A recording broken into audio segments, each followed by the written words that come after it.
Now it's your turn to get in early and start building a portfolio of industry leaders, disruptors, and pioneers with the Fundrise Innovation Fund. The future is now open for investment. Do you owe over $10,000 in back taxes?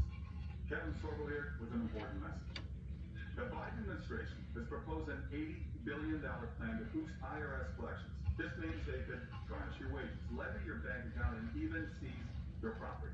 Tax Network USA, a trusted tax firm, can help protect your income and assets today while quickly settling your tax debt.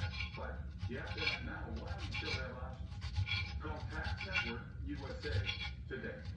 This country holds the best path to prosperity, and free market capitalism is worth fighting for. Kudlow on prosperous invested in you.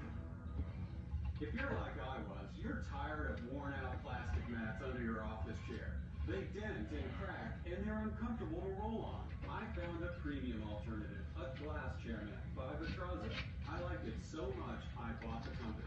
I'm George Pardo, president of Vitraza. Our glass chair mats are made of super strong glass and protected with a nanotech coating, so you'll always get a smooth, easy glide.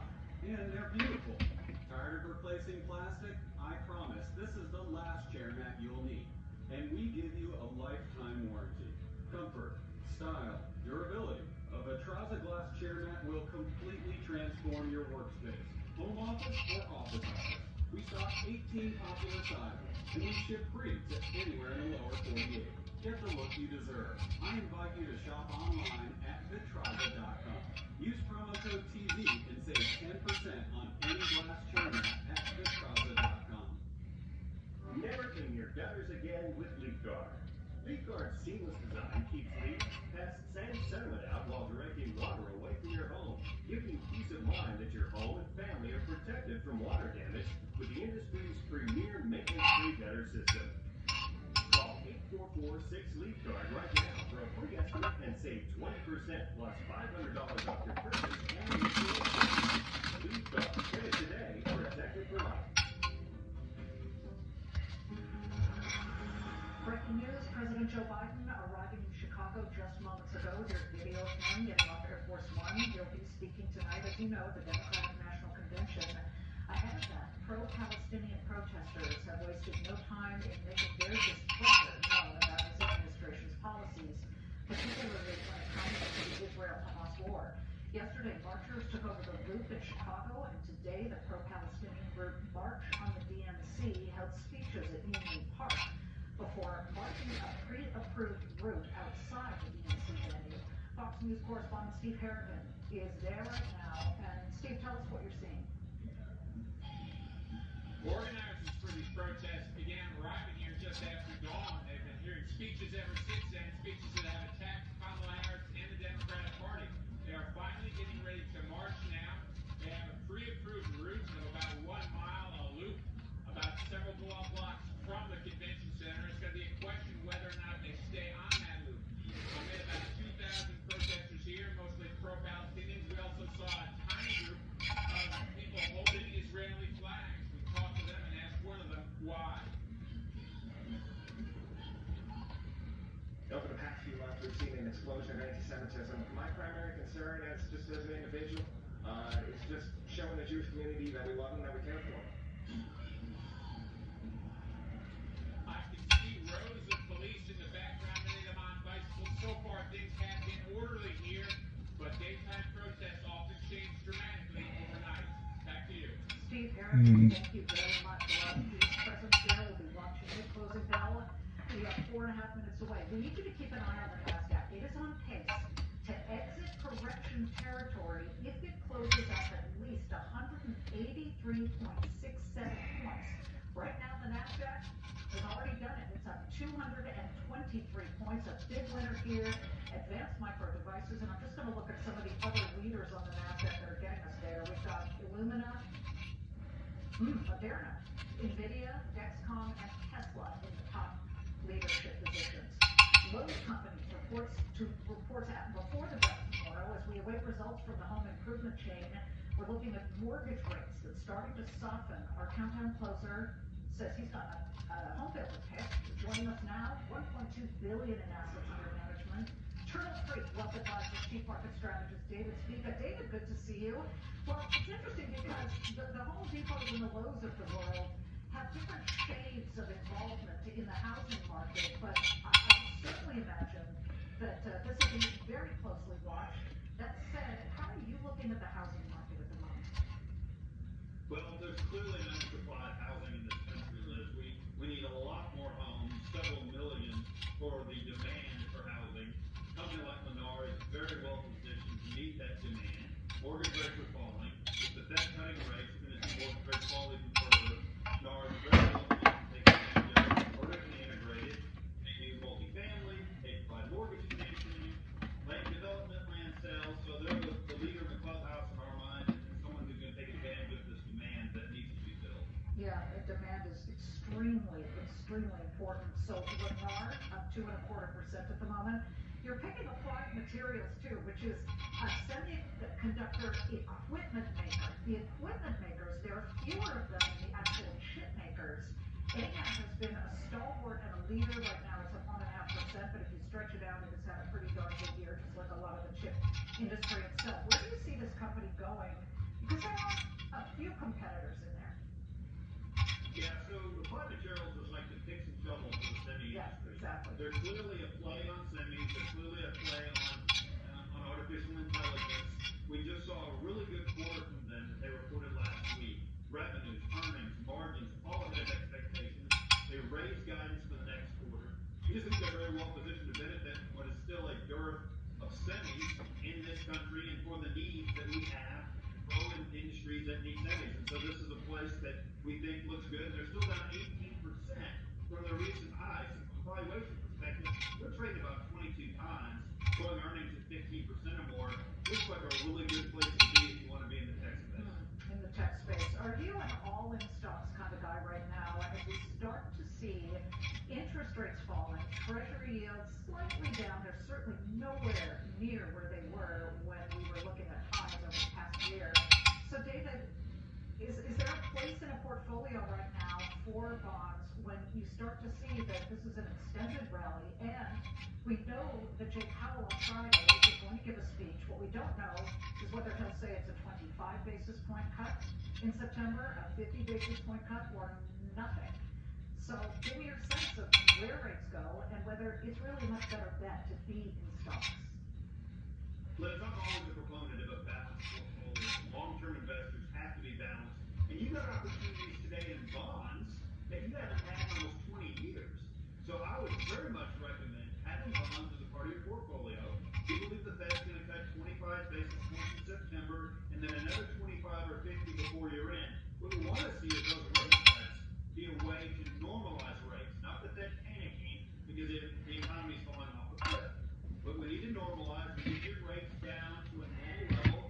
Fed funds maybe the 3% range, the 10-year in the 4.5% to 5% range. That would be ideal. I'll tell you, the polls are looking at ideal numbers on the screen. The closing bell rings. David, thank you. Dow Jones Industrials closing very high, closing high the session of 232 points. The NASDAQ exits correction territory. Check the DVR. Officer and musician, go right now.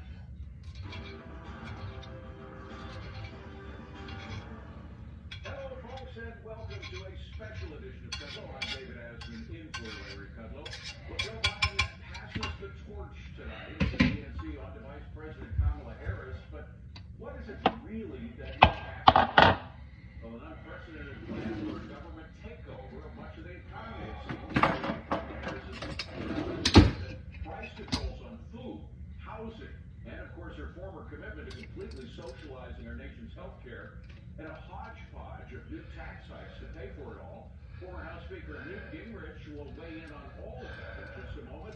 But first, our own Edward Lawrence has the details on the massive cost of probably the most to pay.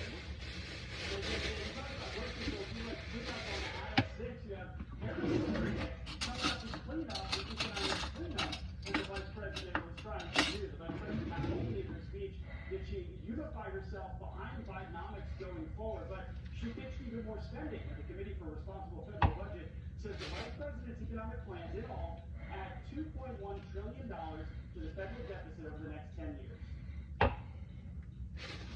The first rule of course is to stop digging, right? There are going to be new rest of them. So we should figure out how are we going to pay for it. And then we need to go beyond that and figure out how we're going to actually dig up, how we're going to climb out of the hole we're in. And that's going to require a real deficit correction. Now, even some prominent Democrats pushing back against the vice president's plans, especially talking about expanding the FTC authority to go after price gouging on food and other things, which could lead to price controls the meat industry looking at. Energy is a huge part of what's affecting the farmers, and then that gets passed on to the industry, and then it gets passed on to the consumer. I don't know why it's targeting. I think that the vice president just needs to go back and look at the policies that she's been a part of for the last 3.5 years and look at how that has affected the industry.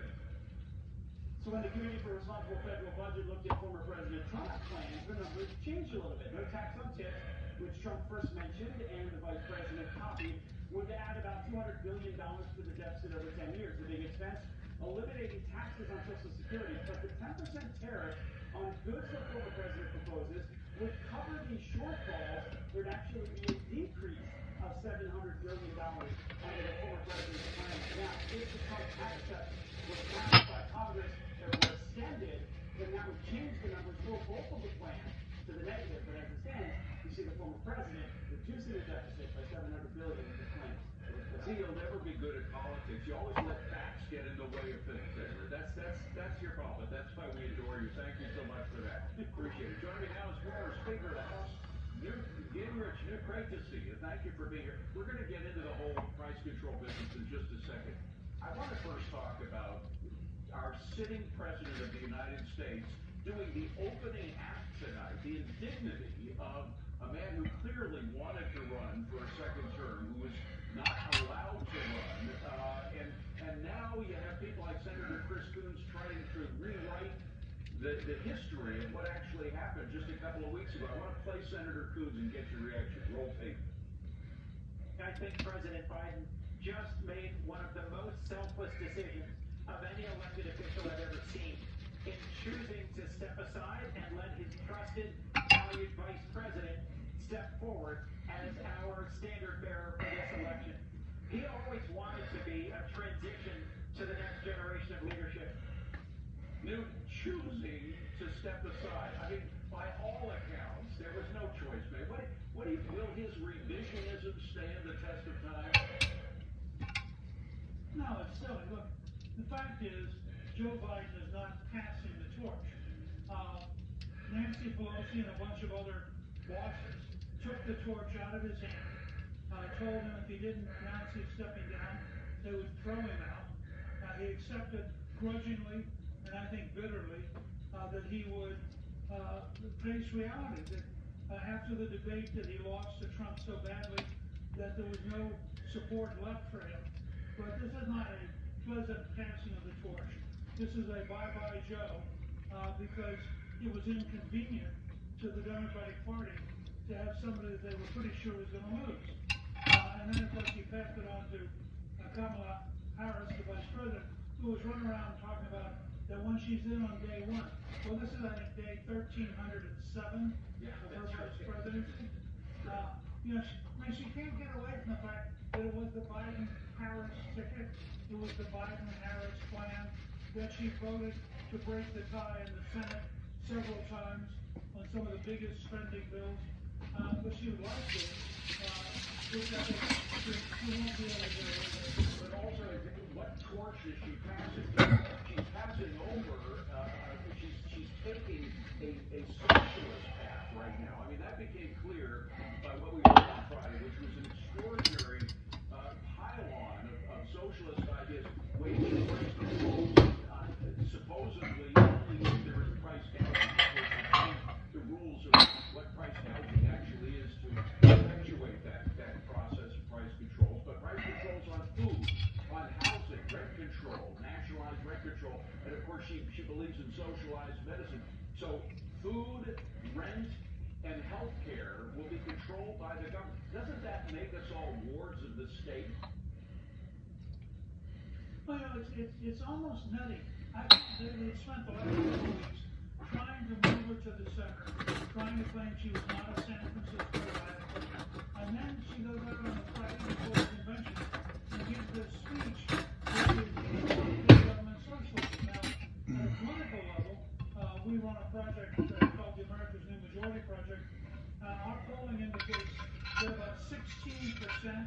16%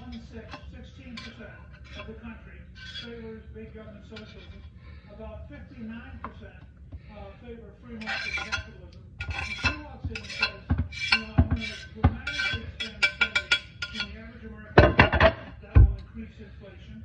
I'm going to make the government deficit even bigger when the average American wants her to be cutting the size of government. And by the way, I'm going to put a bureaucrat in every grocery store and have a lawyer at every meeting of businesses. And everybody, I think the average American just knows, trying to reinvent Venezuela or the Soviet Union is a really dumb idea and will ruin the country permanently. So I do not understand how she could have made this speech and why her team thought this was a smart idea. And who is her team? I mean, first of all, you're right. The timing was just extraordinarily bad. She's already trying to explain away things that she said years ago about socializing medicine. Now she's got to, during this week, she has to disavow what she just said on Friday. I mean, it's extraordinary. But what does that tell you about the team? Clearly, these are not ideas or these are not plans that she invented herself. Who's telling her all this? Well, I don't know, but when you're a left-wing Democrat and you give a speech that the Washington Post attacks, you've done something wrong. And I think that when the average American looks at what she wants to do, and now you have her on tape. This is not, that was 10 years ago. This is last Friday, and I think that speech will be very important in defining her this fall in her acceptance speech to Thursday night.